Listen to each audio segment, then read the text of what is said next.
Alrighty, welcome everybody and good afternoon, and welcome to our live info session. Today we're going to be discussing concerns around the COVID-19 variants, vaccines, and more. My name is Jordan Kreideman. I am part of the communications department at Sekani Family Services. Today I'm located on the beautiful unceded territory of the Glades Tenay. I invite you to reflect on the land on which you presently stand and express your gratitude for the lands that sustain us all.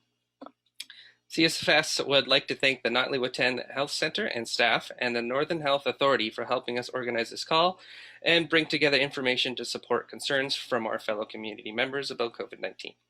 I am pleased to welcome everyone joining us virtually today, as well as our guests who graciously volunteered to be a part of this session and spare some time out of their busy schedules. So joining us is Dr. Rakel Kling, the Medical Health Officer for our region at Northern Health, Dr. John Pawlovich from Sekani Family Services, and Dr. Carolyn Dance. And so I'll just ask you to unmute and introduce yourselves.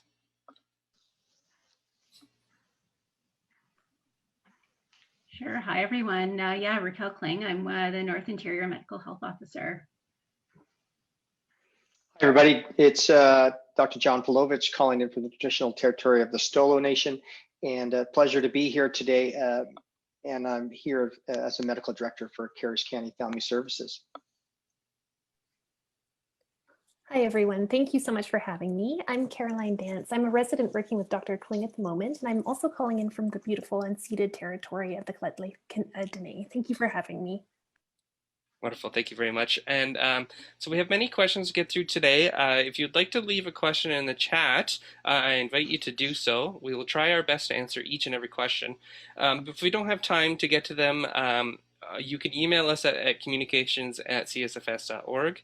And just a reminder that this live session, we are recording it and it will be available on stream or on demand, sorry, after the stream has ended. So if you can't stay for the whole stream or you'd like to show a friend or family member, we will have it available.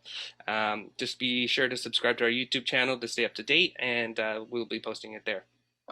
And without further ado, let's just get right into the questions.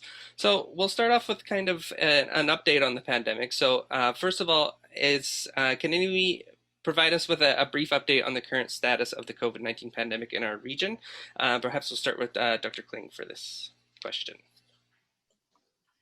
Sure, yeah. So just in general, we still have a lot of cases coming in every day from all our regions in the north. There's no region that I'd say that's not a concern right now. We're still seeing a lot of cases, and all sorts of risk factors for cases coming in. But I think the encouraging thing that we're seeing is, we are seeing things starting to level off, and even perhaps a small decrease in the number of cases that we're seeing. And I think what's really encouraging is I think we're really starting to see the effects of the vaccine in the north. It's really starting to pay off in terms of seeing lesser cases and, less really severe cases. And I think, I'll say in general too, I really want to acknowledge how hard all of our Indigenous communities have worked to vaccinate their communities and get vaccine. And I think it's really paying off in terms of numbers and cases and clusters in our Indigenous communities. Wonderful. And did either of you want to add on to that? Thanks, Rakel. It's Dr. John here. I just want to echo Rakel's comments. We find ourselves in the peak of the third wave, and in the last few days, there have been some promising signals, as Rakel's alluded to, as to maybe things are flattening out a bit.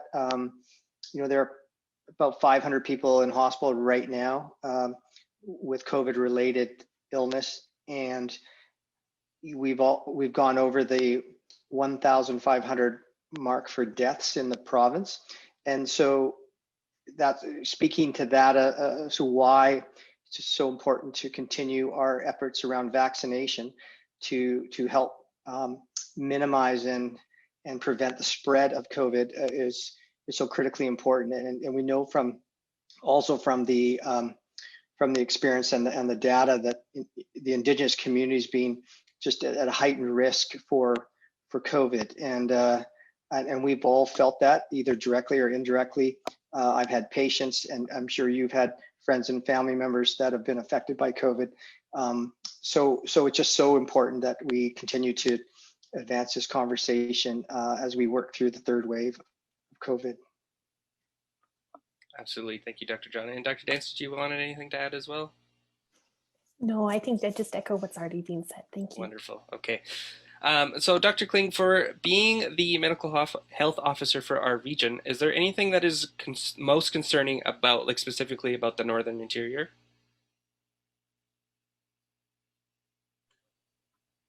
I think to me, the most concerning thing that I'm seeing right now is we're still seeing a lot of clusters and, in our essential worker type work sites. So, people that work in fast food industries, people that work in our grocery stores. Yeah, I'm not happy to see that we're still seeing a lot of cases there. And I just want to encourage, again, encourage vaccine for anyone that's eligible. And anyone that's not been eligible to get vaccine in community, if they live in, in a major city, I think everyone should still be eligible, but there's lots of routes for vaccine these days, whether it's through your home community, through where you're living right now, or there's also through pharmacies for AstraZeneca vaccine. The age limit, I think, is now going to be reduced even further. So yeah, I just want to encourage any opportunity to get vaccinated at this time. And Jordan, it's again, Dr. John here, along Highway 16, which many of the CSFS communities that are linked to CSFS have a physical relationship with, our work camps, and those are other areas that are can be areas of COVID spread. And so again, just being revisiting and reflecting on the need to continue our diligence around the physical distancing, wearing of masks, hand washing. I think that is so important. I also think it's important for us to think about the mental health stress of the pandemic. It's we're well over the anniversary time of the beginning of the pandemic. It's exhausting mentally and physically. It's hard to keep it up, stay disciplined. We're all kind of fatigued.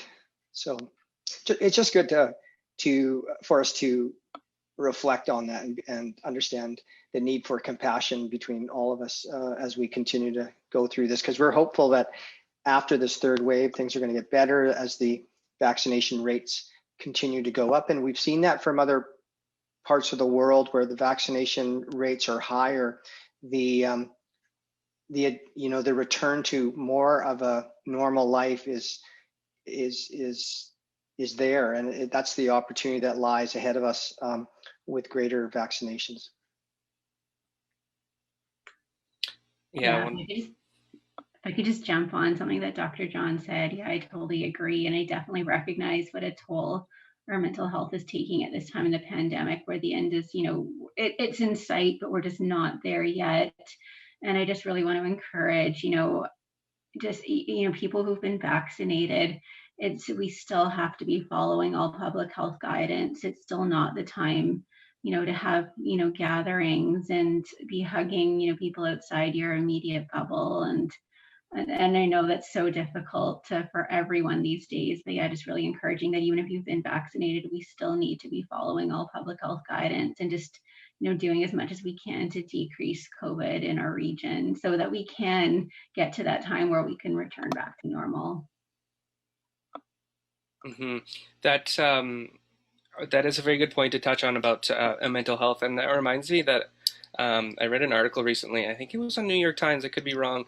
That essentially the writer identified maybe what a bunch of us are going through is something they termed as languishing. And I thought that was a really good way to put it. And even just putting a term on it, I think helps a lot too. Like it's just this weird kind of, we're stuck in between being normal and I think what they specifically said was being stuck between depressed and motivated. And so I thought that was a really good way to put it. But did anyone else want to touch on that topic? No, it's good to bring it out open in an open space, in a safe space, Jordan. And I think we have a lot to be hopeful for. Rakel and yourself, Jordan, and myself and other healthcare providers and community members we've been having these webinars, these check-ins throughout the last year, and we're although it's we're at this exhausted point, we're also at a much more hopeful point of on the trail of going back to a normal lifestyle. And exactly when that's going to be, we don't know, but we know that as the percentage of people in the population continue to get vaccinated, and we're in BC, we're getting close to, I think we're around 30% of people have had a first shot of a vaccine, getting up towards the goal of 75, 80% of the population. We will undoubtedly start to see a decline in hospitalizations, in people in the ICU. That's what's going to happen, and when that happens, I think our public health officer Bonnie Henry is going to allow us to do things that we're all hoping we're going to be able to do in the near future. Yeah, absolutely. So our region is kind of unique, where when new case numbers come out, it can be a little misleading, because at first glance, Northern Health's numbers are a little, significantly, man, I struggle with that word. They're quite a bit lower than Fraser Health, for example. But maybe Dr. Rakel can touch on this one, about how how should people pay attention to those numbers, especially for, like I said, that they're smaller numbers for Northern Health, but that doesn't necessarily mean that we're doing better, I guess.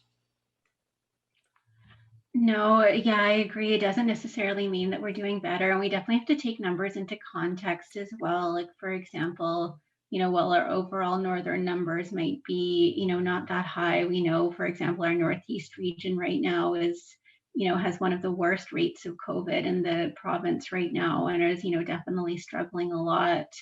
Another thing that we need to take in mind when we're looking at numbers is not just the total number of cases, but we need to be considering more, the burden that these cases are having. So, whether they're hospitalized, whether they're in ICU, or whether it's led to a death or not. And so, those are the important factors that we need to be looking at now that vaccine is being rolled out and so many people are being vaccinated.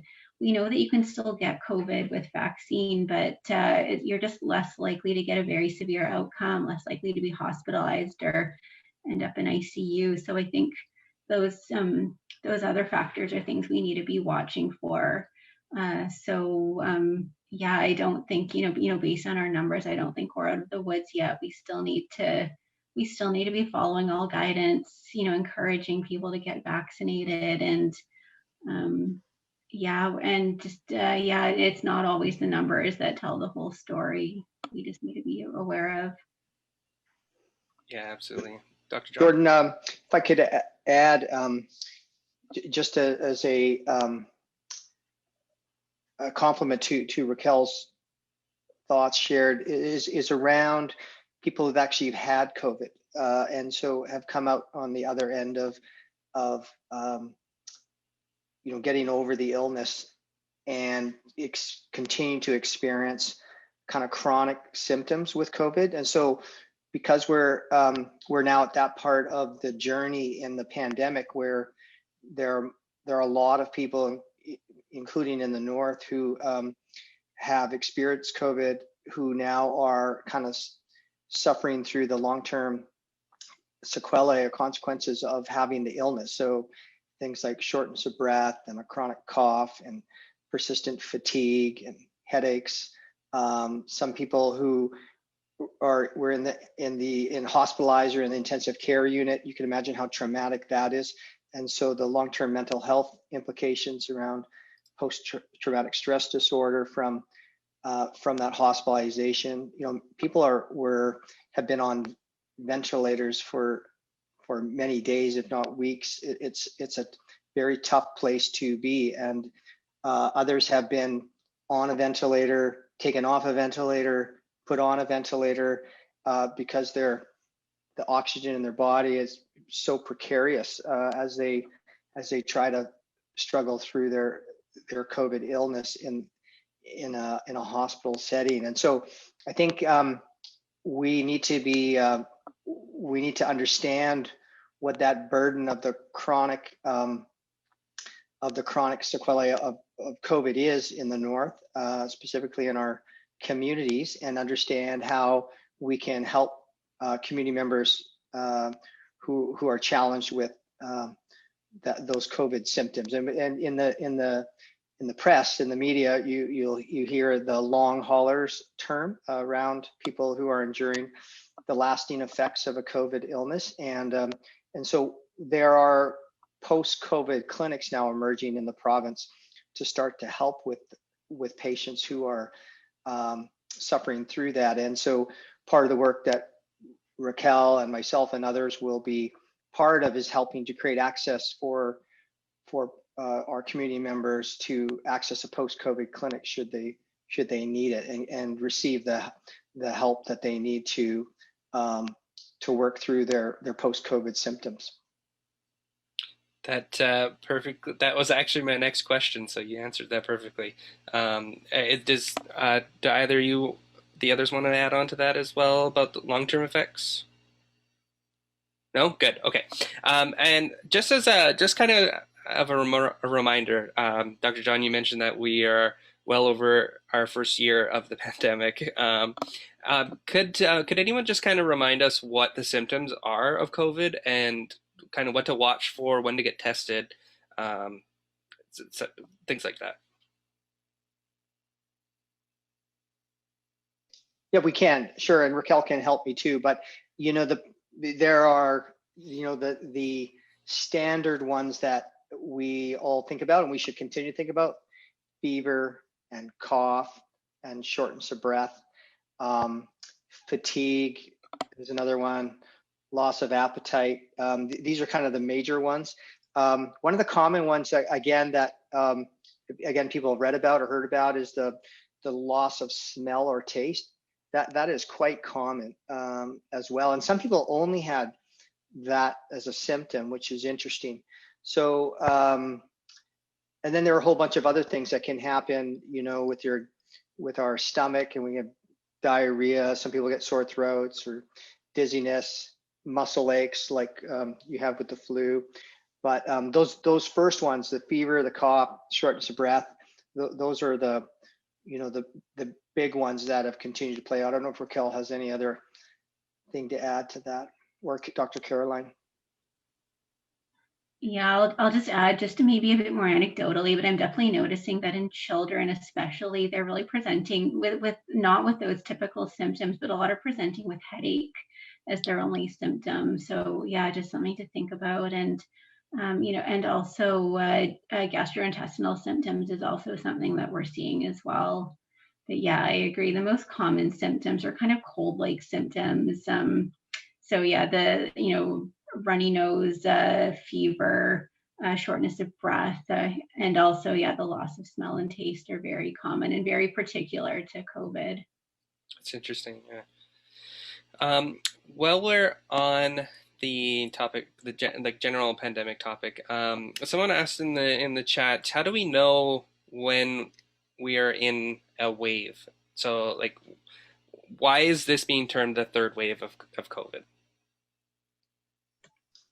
I'll let Rakel, this is her area of expertise. Yeah. It's being termed the third wave largely due to the variants of concern right now. So, the first wave was when we had the first initial onslaught of cases, where we really saw that peak of cases. We had a bit of a dip in cases over the summer, especially in the north. Things were pretty quiet over the summer. And then by fall, kind of early winter, November, December, we saw a massive increase in cases again. That's when we defined the second wave.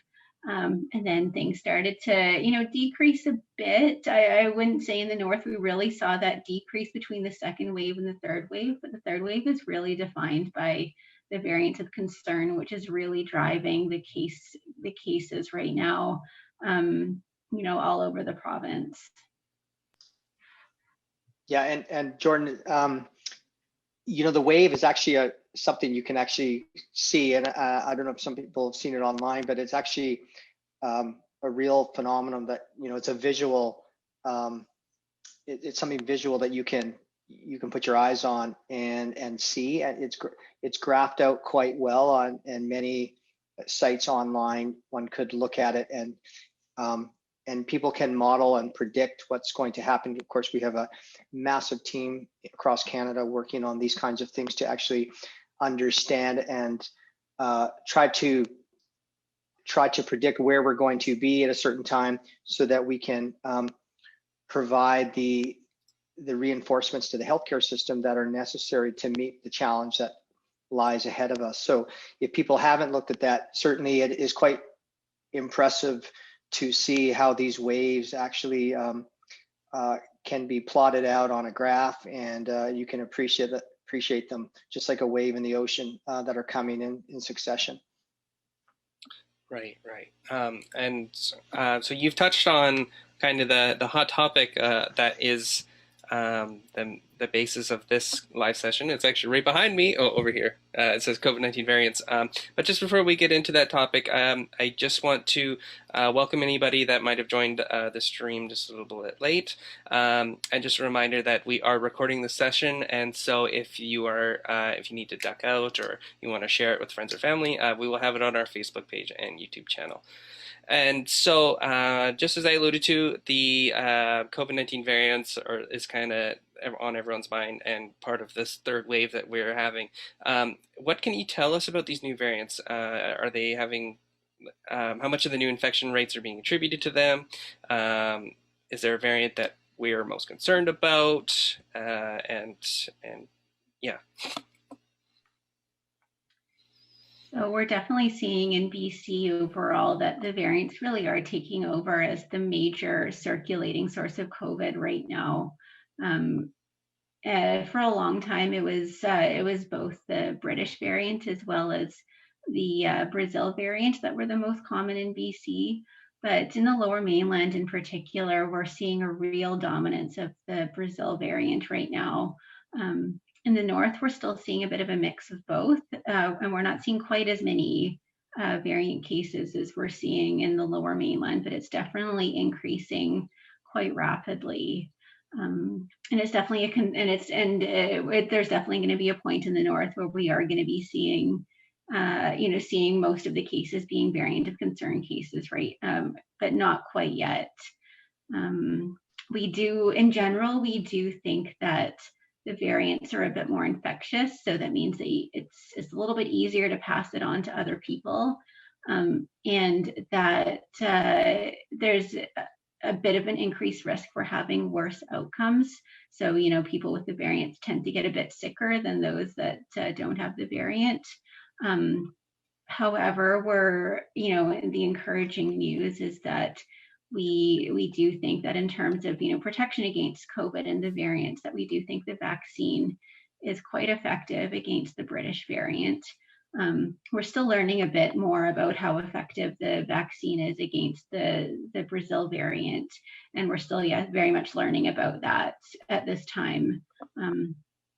But however, despite what's circulating, which variant it is, whether it's a variant or not, it really doesn't change anything that we need to do day to day. We still, the all COVID protocol guidance orders, all of those still apply to the variants of concern, and they're our best mechanism against stopping the spread. So there's nothing different that needs to be done because it's a variant. We just still need to be following all usual guidance in order to decrease the spread. Gotcha. And Dr. John, you have anything to add? So the only thing I would add is, again, just to reinforce that the variants seem to be spread more easily and quickly. What that means on a day-to-day basis is that the numbers of people with COVID start to stress the ability of the healthcare system to keep up with the demands. And so what we're seeing not only in Canada, but we've seen this around the world is hospitals are filling up with COVID patients. ICUs are filling up with COVID patients. If anybody watches the 6 o'clock news, will know from our ICU nurses and doctors that they're overwhelmed and that they can't keep up, and that there aren't any beds left for people without COVID, just because they're taking so many beds. And so as the numbers of people, because the variants are causing this enhanced kind of spreading, it's the people that arrive at the hospital door and end up in the ICU are greater. And so we have a finite number of resources around critically ill patients, around patients in general with COVID who aren't in the ICU. That has a kind of a domino effect on people who are waiting for a hip operation, a heart operation, trying to get any other non-COVID related procedure done in a larger hospital. We're starting to see in jurisdictions across the country that they're starting to cancel non-urgent type of. Oh, sorry. We'll have to get you to mute your mic. Oh, there we go. So we're starting to see the canceling of elective type of procedures due to the demands that COVID is making. So I think that's an important understanding around, again, coming back to why we need to get vaccinated, is because we know, although the information about how good are the vaccines at preventing the spread of the variants, we don't know. There certainly are signals that they are at least somewhat protective, and we're going to learn more, because we're in this pandemic not by choice or design, but by just circumstance. And so we're learning a lot about that. But unchecked, the virus will stress the healthcare system beyond its abilities to cope, and that people will not be able to acquire the healthcare needs that they have for other non-COVID related things. So I hope that makes sense. Yeah, absolutely. And I just to be clear for everybody that is joining via Facebook, you might just hear someone chime in really quickly, or like we had a mic there. Some of the Nadleh Chief and Council don't have Facebook, so they had to join us via Zoom, and they're just kind of lurking here and just watching on Zoom here. So that's why you might hear some chimes coming in, but our focus is solely on our doctors here. So, and so on the variant, is there any symptoms that are different? Or we do have a question in the chat here: do they show up faster? So, I'm not really sure what that means, but perhaps you can touch on that. Yeah, I'm not aware of symptoms showing up any faster than non-VOC cases. Just the difference is, like Dr. Don was saying, it is making people a bit sicker. So I think it's really important to watch out for those symptoms and get tested right away, so we can do our best to manage ahead of time.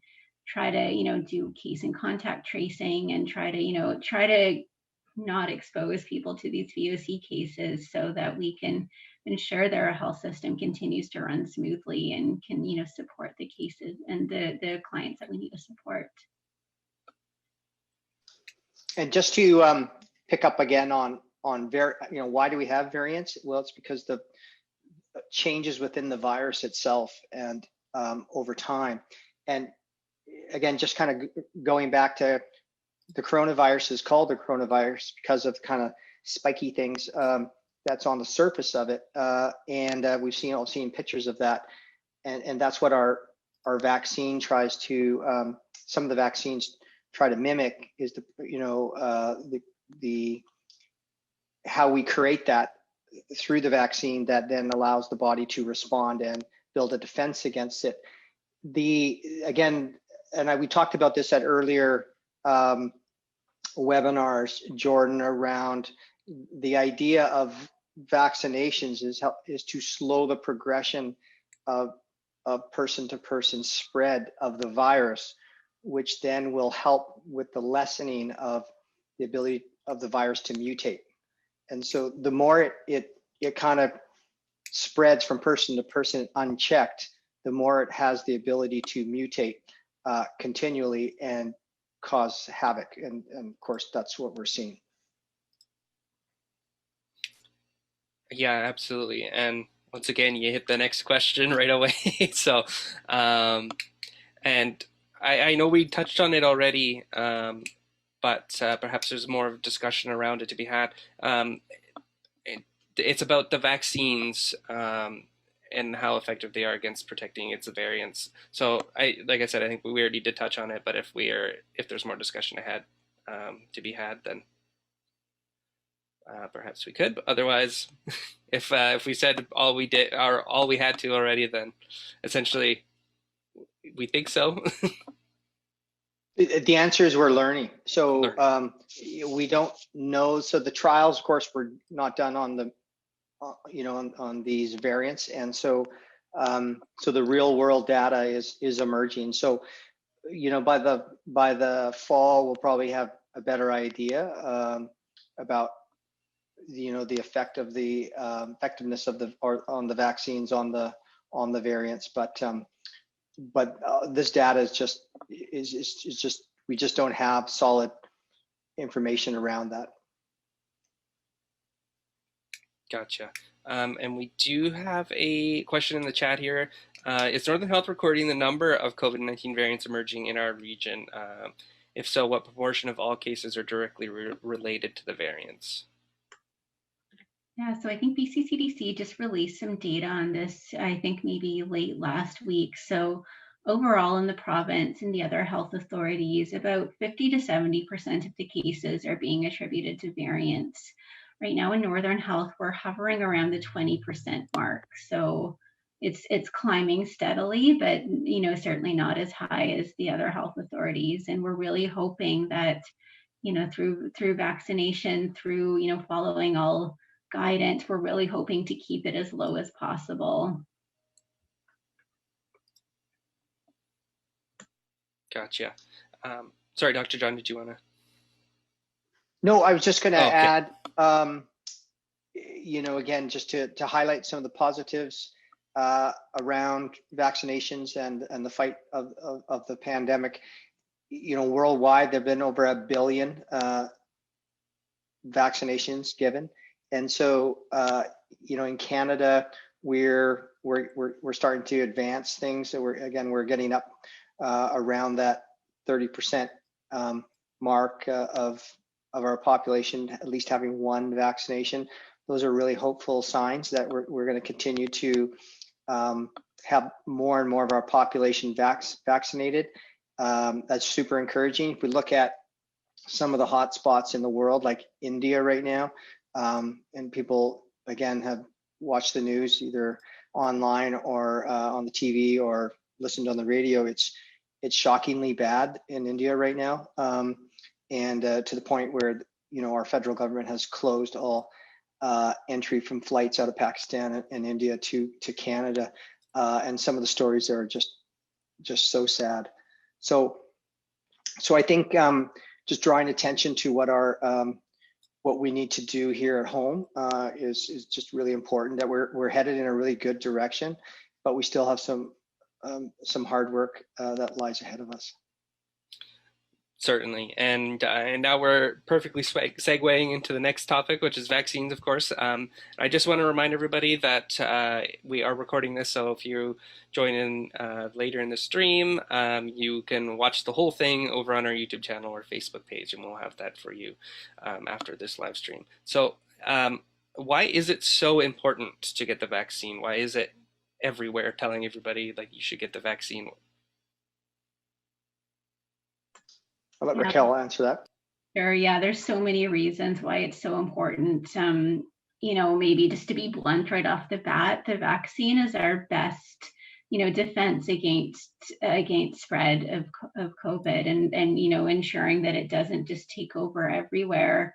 And it's our best defense against keeping people out of the hospital, keeping people out of the ICU.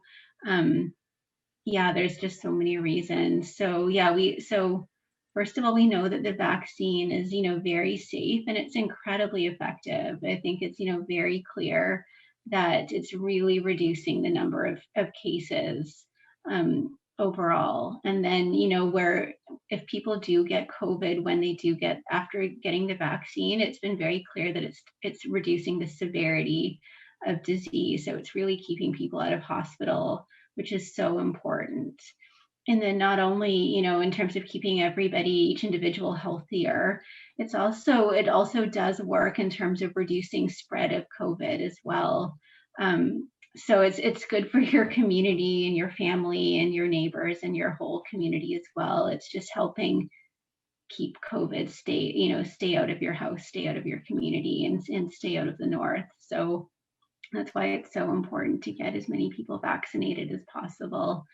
And yeah, and we know it's really doing its job. I mean, we can see, like I mentioned earlier, we're really seeing our Indigenous communities. We're seeing so many fewer cases, and I'd say even no real clusters have come up since the vaccine has been given in communities.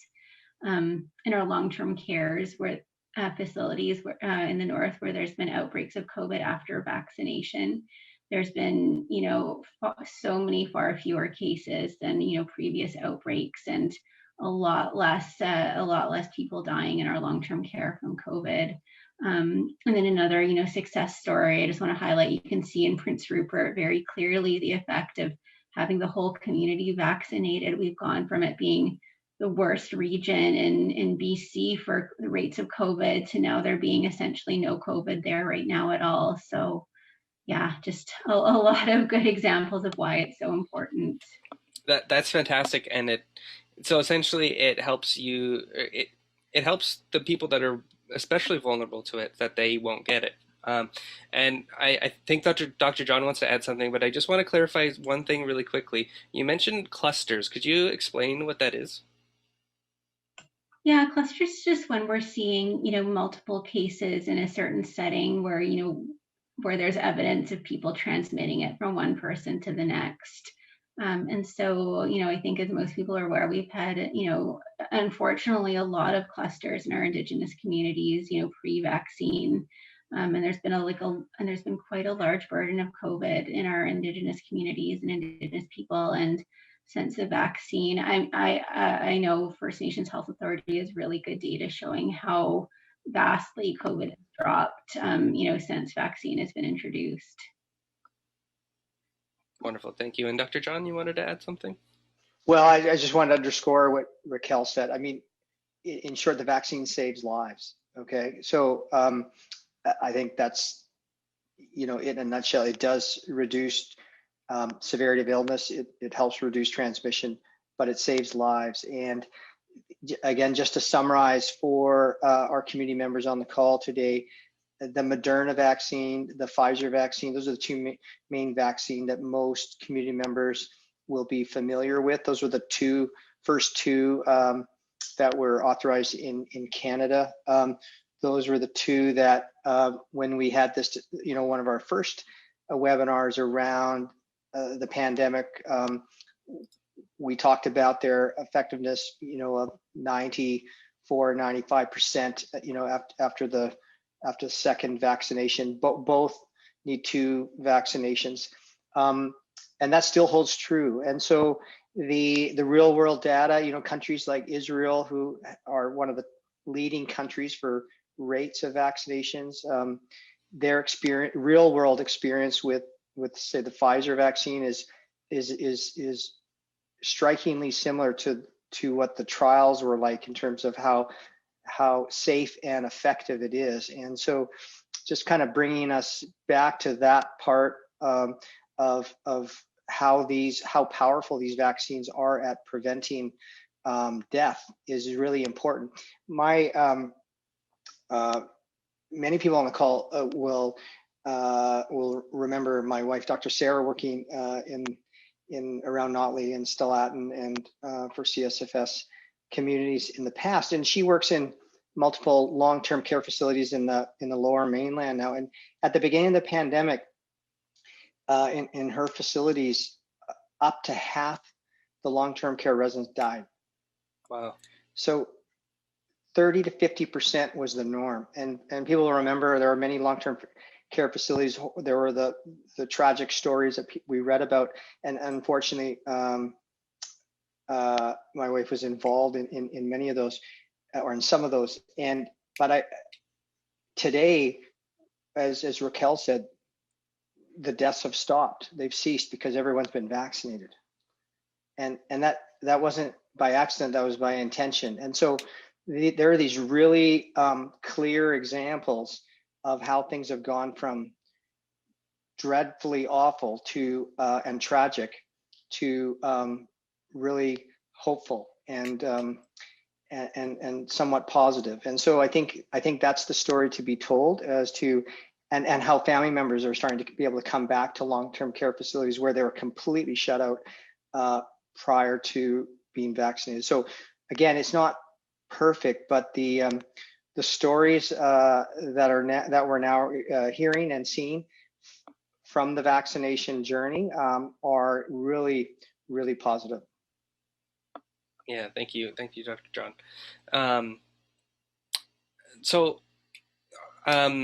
There are some symptoms you can get from getting a vaccine. They're fairly minor, but I'm just wondering if you wanted to touch on the symptoms.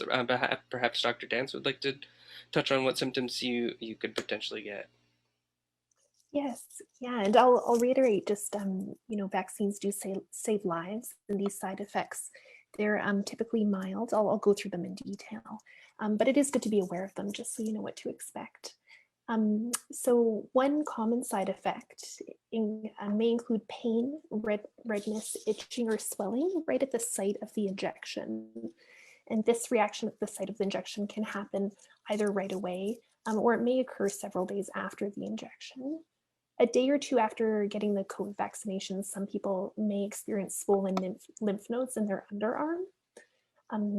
A day or two after, it's also possible to experience tiredness or headache, fever or chills, muscle or joint soreness, and nausea and vomiting. And these common side effects can occur with the different COVID vaccines, including Moderna and Pfizer. And like I said, most of the side effects are not serious and they should clear up on their own. However, if you were to develop an allergic reaction to the vaccine, such as hives, swelling of your face and tongue, difficulty breathing, then you should seek medical attention right away. Gotcha. Thank you. And is there any different, I mean, you already touched on it, but is there any differences between the different types or brands of the vaccine? I've heard the term coined Moderna arm, and I've had that myself where it feels like I got punched in the arm the next day. And I heard that seems to show up more with the Moderna vaccine. So I'm just wondering if maybe there are some other symptoms that are more consistent with the other brands.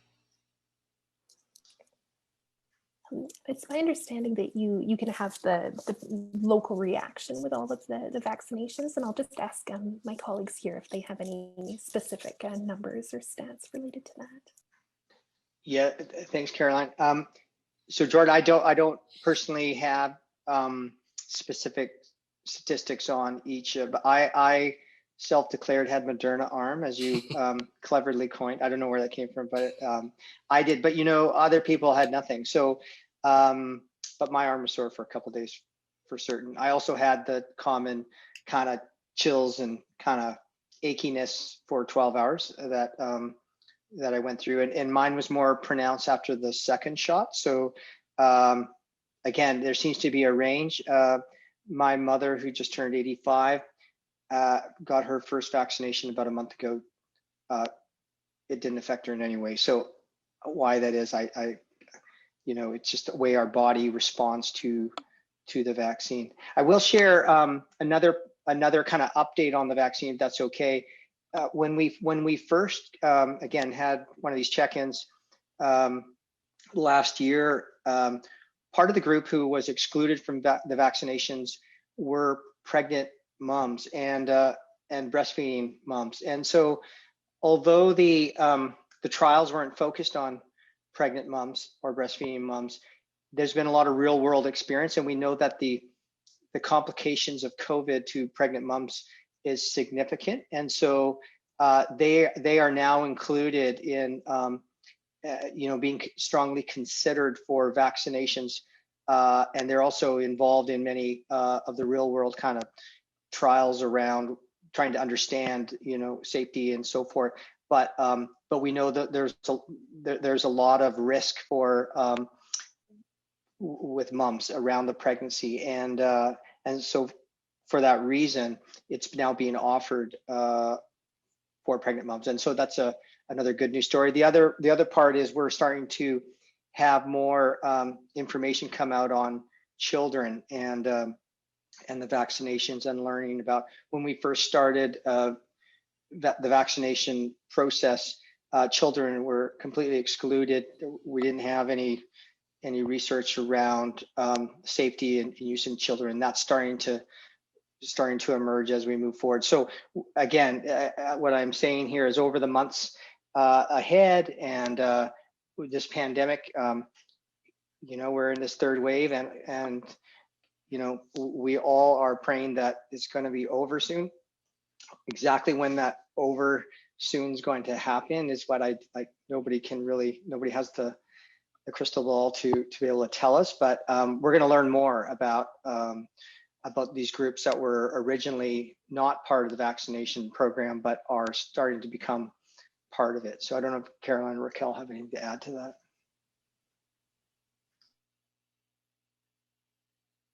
Oh, okay. On that note, there was a question from the live chat that they were asking about. So now it's being offered to pregnant women, which is wonderful, and I'm glad to hear that it's safe for them. But what about for maybe people that are trying to conceive or recently have?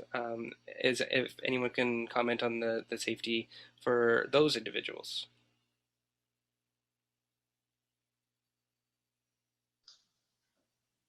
Rakel, I can.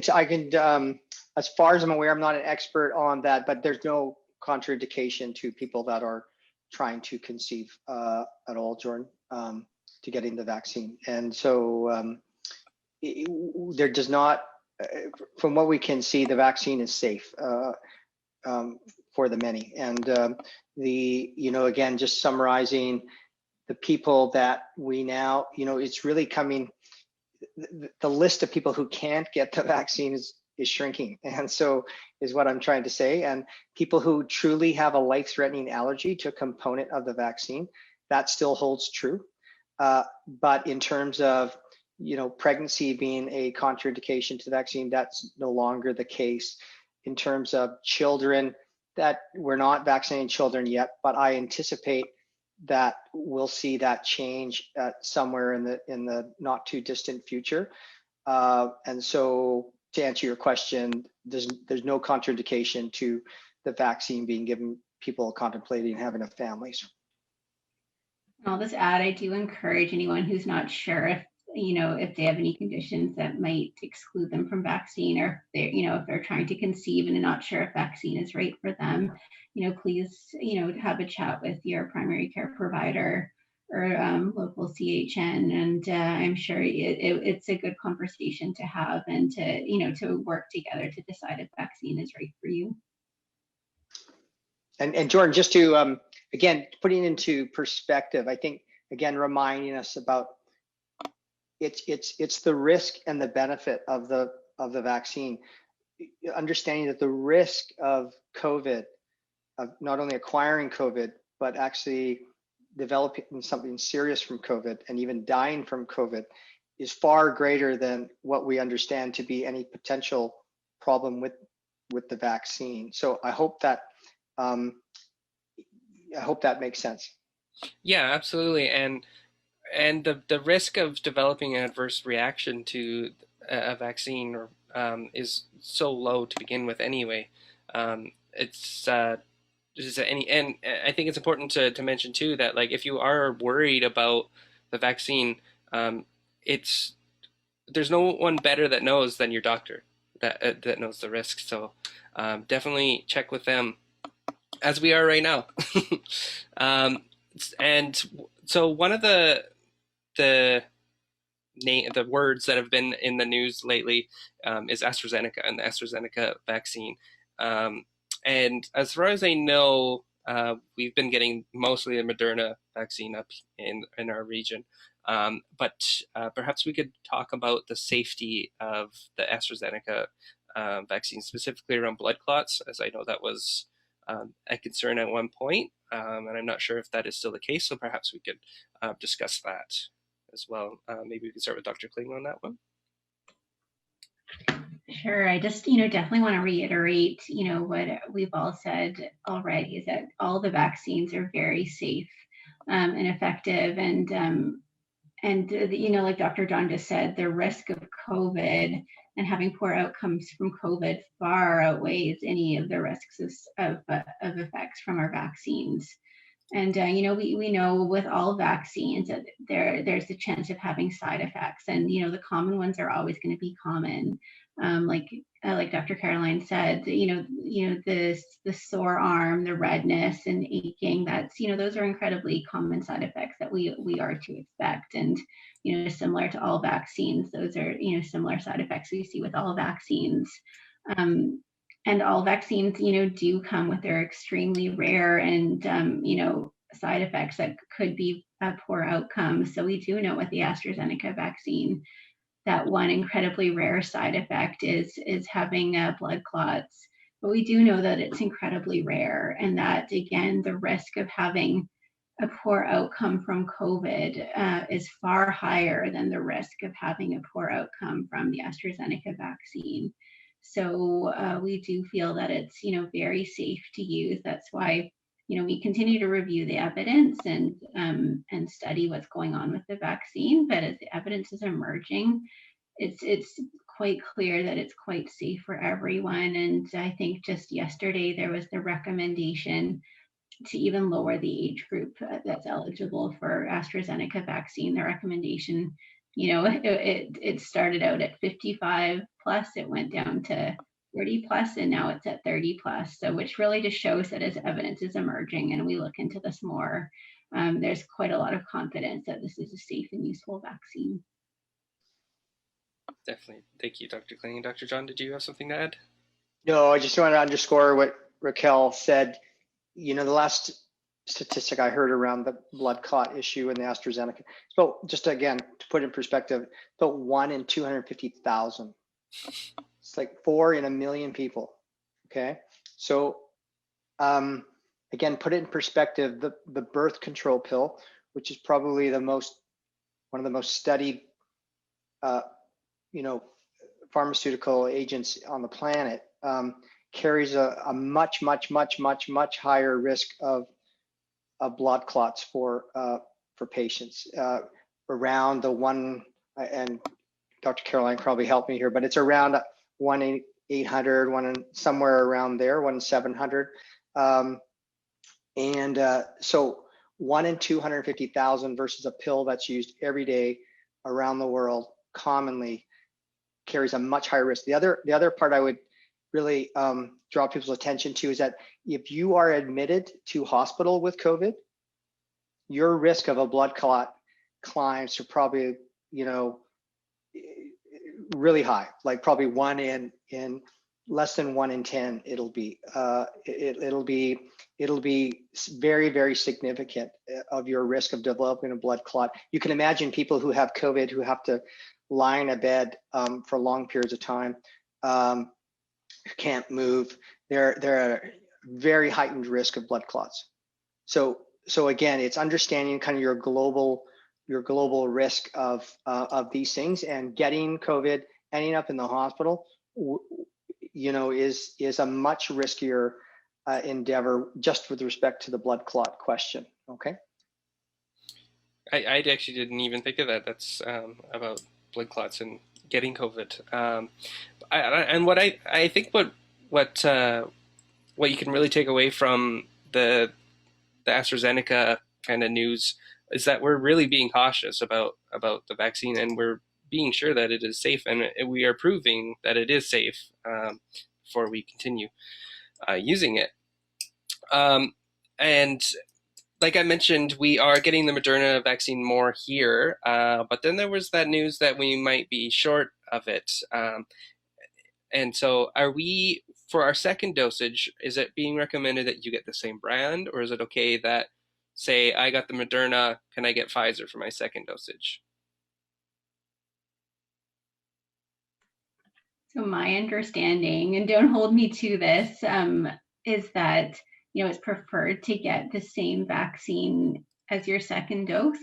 But where we can't do that, and we do know there's a lot of supply issues, as long as the vaccine is the same type of vaccine, then we can use a different vaccine as the second dose. So we know that the Moderna and Pfizer vaccines are both the same type. So Okay. if you got Moderna, the first vaccine, and a Pfizer as the second vaccine, I think it's okay to do that. What we don't want to be doing probably, and it's something we're still going to be looking into, is whether we could interchange, say, the AstraZeneca vaccine with Pfizer or Moderna. I don't think we know that yet. Okay. But that being said, Moderna and Pfizer are kind of the two most common ones that we're using in our region anyway, right? So, okay. And did anybody else want to add to that? Okay. And so we are running out of time. I just want to mention, and this was a question that we got on the live chat, that Nova Scotia just announced that they're going into a 2-week lockdown. And there might be rumors that BC might be doing the same thing. And so maybe we can discuss what goes into determining when we go into lockdown. Obviously, that is at a provincial level, but and also to that effect, where is a good place to get your information about such things as lockdowns? And so perhaps we'll start with Dr. Kling. So the best place to get information would be, either the BC CDC website or the provincial health officer's website, the government of BC website. That's where the most up-to-date information will be found. In terms of making a decision in terms of a lockdown, that's a very difficult decision. I'll say, I'm not aware of any such discussions happening. I know Dr. Henry is working with Minister Dix and, the rest of our government every day to decide on what next steps are needed. And it's an ongoing discussion about how to balance, public health measures versus economic measures, and health and safety, and all of these things are taken into account and, discussed all the time. And, we look to our leaders in the province to make these decisions ultimately. Yeah, definitely. And Dr. John, did you have anything to add? No, I think that's really well said. We've talked about today about we're in this third wave. We're right kind of in the thick of it. We're seeing some early signals. We know that until the long weekend in May, we're in this kind of modified movement state. Kind of the restrictions that have been put in place by Dr. Henry to help minimize the spread of COVID, and try to get the hospitalization rates down, the curve bending in the right direction. These are the things, and as we do that, there are more vaccines arriving daily in the province and the country. We continue to vaccinate as many people as swiftly as possible. And with those kind of public health restrictions in place, with the public abiding by them, all doing our part, including getting vaccinated, we hope to see the restrictions lifted soon after the long weekend. That's what I'm hoping for. Mm-hmm. Definitely. So we are just about out of time. I would like to invite the three of you to perhaps, if you have anything else you'd like to add before we sign off for the day, or not sign off of work, but sign off of this chat. If there's anything else that you would like to add before we end the stream, there's a better way to say it. Well, I would just like to add a real sense of thanks and gratitude to allowing me to participate, Jordan, along with Dr. Kling, Dr. Dance, and really thanking all the community members who came out today to partake in the discussion today. And we've kind of been going through this together, and really want to congratulate the Nadleh and the other communities of how well communities have embraced vaccination. And it's really tough, and people have brought forward very good questions and concerns, and I'm grateful for that. And together we kind of work through them all. And as Dr. Rakel said earlier, when in doubt, just reach out and we'll have a conversation about things. It's not easy for sure, and we're in a new time in history where the answers aren't super clear, and we don't have a lot of experience around this, so it is super scary for everyone. So I just want to thank everybody for the opportunity. Perfect. Thank you, Dr. John. Maybe Caroline, if you'd like to have some finishing words. Yes, I'd love to just say thank you for having me today, and thank you all for everyone out there for all your hard work. It's been a difficult time during the pandemic, but yes, I think that all of us as a community are making it through together, and we see you and appreciate your hard work a lot. Thank you for having me today. Thank you, Dr. Dance. And Dr. Kling.